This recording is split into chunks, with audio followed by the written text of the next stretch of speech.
nako, Aaron. Ay, nako, Aaron. Yun lang talaga, no? Yan ang istorya ng ating first 4 sets. But throw that away. It boils down to the 5th set. Mabilis ang scoring dito, tandaan Mabilis nyo. talaga yan. Average minutes yan, mga 10 hanggang 11 minutes lamang dito sa 5th set. Unless mag-extend na mag-extend yung bandang dulo. Mapakiusapan na natin si Ann Remulla niyan. Hindi lang shakies ang pabibili natin. Mojos, Aba, marami pa. mula Cavite pa yan. Doon natin papupuntin. Kasi andito pa tayo nun pag nakabalik yan. Tama. Dasmariñas kami. Uy, malayo Di yun. ko alam, Malayo. namahula ako. Okay, Shakey's, if it's one family pizza, gotta be Shakey's. Tansya mo, patigwise, basahin mo. Sino lamang sa energy dito? Siyempre, mas lamang ang San Sebastian dahil nakuha nila yung momentum.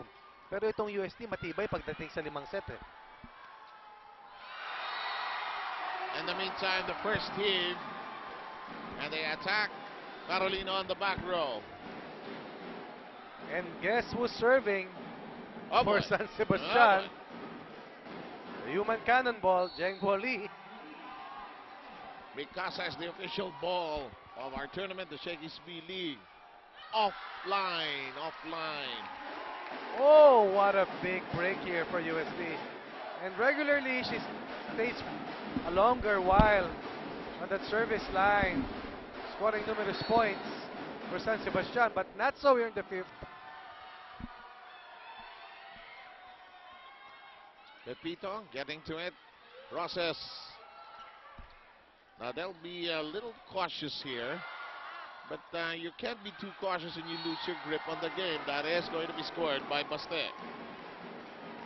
And the trend that we've seen in the first 4 sets is that the first team that gets a good start normally comes out ahead in that particular set. Parang overtime sa basketball yan. Sino yung makauna eh. Axel's the official outfitter of the Shakey's B League.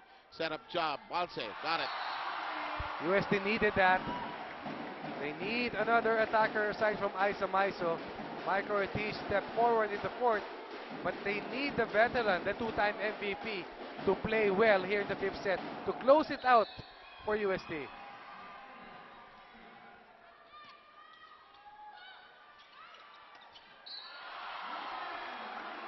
Violation and even that, or the ball going away from UST, and it is now a 3-2 5th set.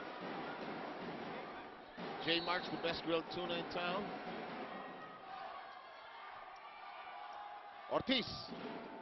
But a lack of alertness on the part of UST. Baste goes out in front by 2.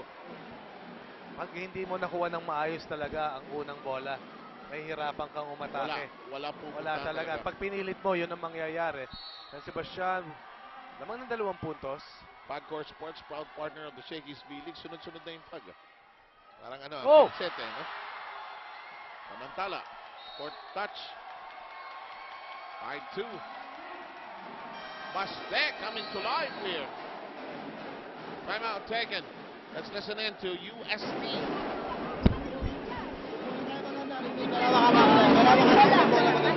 First ko lang, magsalita tayo. Padating ang bola, magsalita kayo kung kinakailangan ko, hindi kayo sigurado. Mag-communicate tayo dyan sa loob. Let's go. Hindi pwedeng ganyan gaganyan mo lang kahina-hina sa kamay lang lang. Lagay mo sa pwesto. Itulak mo.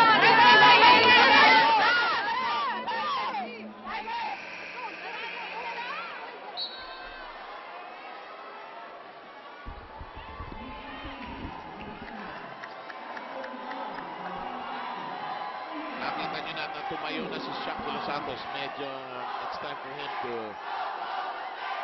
take the control, so to speak. It's cause for concern here, of course, as they are falling behind by 3 points here in the 5th. Lalo na dito sa 5th, kailangan kumanyo na sila. They start.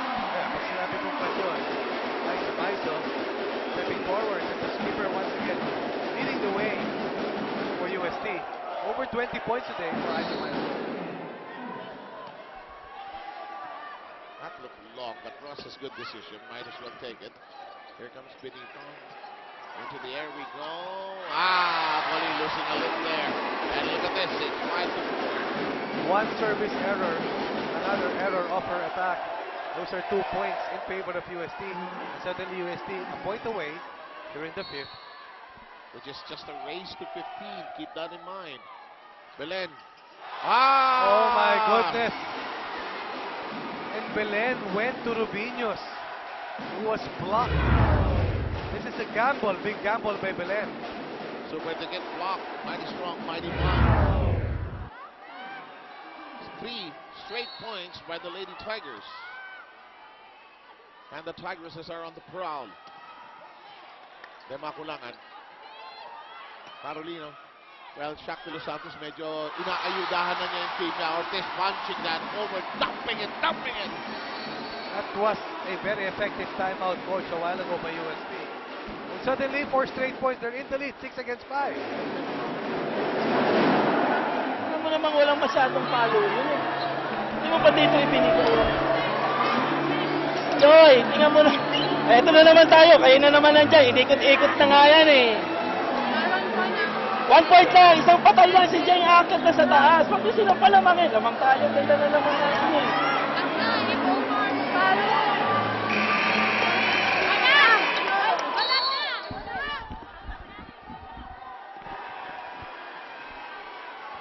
Six to 5, UST roaring back. San Sebastian already jumped out of the gate. After Jing Balz has scored at 2 apiece, when it was that was the score then, 3 straight points. And look at this. The recover.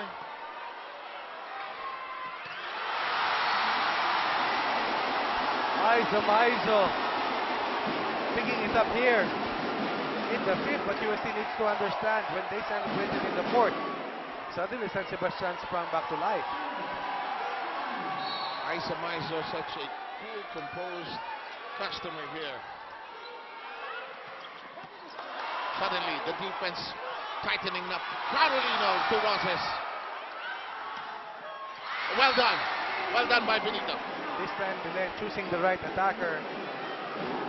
6 against 7. Benito serving. Pushes Jengoli at the front line here. Front row for San Sebastian. Ito na. Could be a critical rotation in favor of San Sebastian. Let's see. Oh! What a break! What a break! Well, UST tried to go a step forward. Took their eyes off the ball at nakaplano na sila sa gagawin nilang atake. Actually, nag-choreograph na sila. Correct. Mandar na no? Suddenly yung bola, hindi nakisama. 7-all tayo.